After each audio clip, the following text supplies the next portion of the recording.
अस्सलाम वालेकुम। जस्टिस याह्या अफरीदी पाकिस्तान के 30वें चीफ जस्टिस ऑफ पाकिस्तान बन गए हैं। अगर 26वीं यानी तरमीम पास ना होती तो शायद जस्टिस याह्या अफरीदी आज चीफ जस्टिस ऑफ पाकिस्तान ना बन पाते, क्योंकि जो 26वीं यानी तरमीम पास हुई उसमें बहुत सी तब्दीलियां की गई, जिनमें जो सुप्रीम कोर्ट के चीफ जस्टिस की तैनाती का एक पूरा तरीकाकार था वो भी तब्दील कर दिया गया। कल रात तक जो स्पेशल पार्लिमानी कमेटी बनाई गई थी चीफ जस्टिस की तैनाती के लिए, वो उस 3 नामों पर गौर करती रही। जो टॉप 3 सीनियर मोस्ट जजेस थे उनके नाम पर गौर करती रही पार्लिमानी कमेटी। इस पार्लिमानी कमेटी में तमाम जमातों की नुमाइंदगी थी, लेकिन इसमें पीटीआई ने पार्टिसिपेट नहीं किया। तो बाकी जमातों ने ये इत्तेफाक किया कि जस्टिस याह्या अफरीदी अगले पाकिस्तान के चीफ जस्टिस ऑफ पाकिस्तान होंगे। इस स्पेशल पार्लिमानी कमेटी ने ये नाम भिजवाया वज़ीर आज़म को, और वज़ीर आज़म ने इस नाम की समरी भिजवाई सदर को।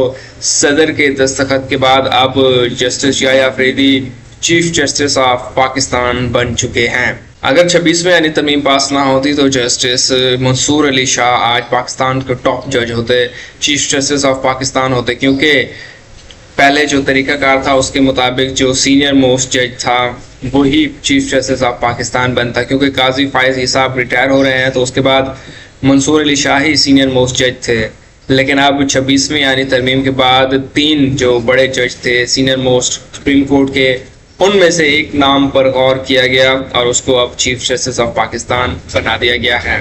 अगर जस्टिस याह्या अफरीदी के बैकग्राउंड और एजुकेशन क्वालिफिकेशन की बात करें तो जस्टिस याह्या अफरीदी 1965 में डेरा इस्माइल खान में पैदा हुए। वो बेसिकली फाटा से थे। उन्होंने अपनी इब्तदाई तालीम एचसन कॉलेज लाहौर से हासिल की। इसके बाद उन्होंने अपनी graduation government college university Lahore से हासिल की। इसके बाद उनको एक स्कॉलरशिप मिली कॉमनवेल्थ की, और फिर वो लंदन चले गए और कैम्ब्रिज यूनिवर्सिटी से LLM कंप्लीट की।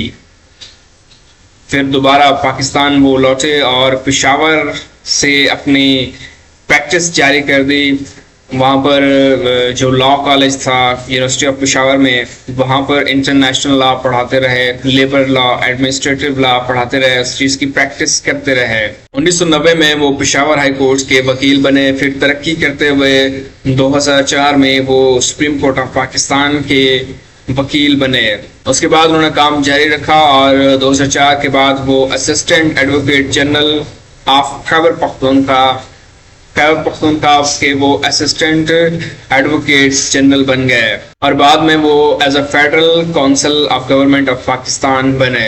जस्टिस याह्या अफरीदी तरक्की करते हुए 2010 में पेशावर हाई कोर्ट की बेंच के एडिशनल जज बन गए। फिर 2012 में वो पूरी तरह पेशावर हाई कोर्ट के जज बने। 2016 वो साल आया जब जस्टिस याह्या अफरीदी को उनकी मेहनत का फल मिला और वो chief justice of Peshawar high court बने। 2016 में जस्टिस याह्या अफरीदी पहले वो शख्स थे जो पेशावर हाई कोर्ट के जज बने जो कि फाटा से बिलोंग करते थे। 2016 में chief justice of Peshawar high court बनने के बाद चीफ जस्टिस याह्या अफरीदी ने लगन के साथ, मेहनत के साथ काम जारी रखा और बड़े बड़े फैसले किए, बड़े बड़े केसेस सुने। फिर 2018 में वो सुप्रीम कोर्ट ऑफ पाकिस्तान के जज मुकर्रर हुए। 2018 से अब तक वो सुप्रीम कोर्ट ऑफ पाकिस्तान में एज अ सीनियर जज काम कर रहे थे, लेकिन अब उनकी तैनाती हो गई है चीफ जस्टिस ऑफ पाकिस्तान।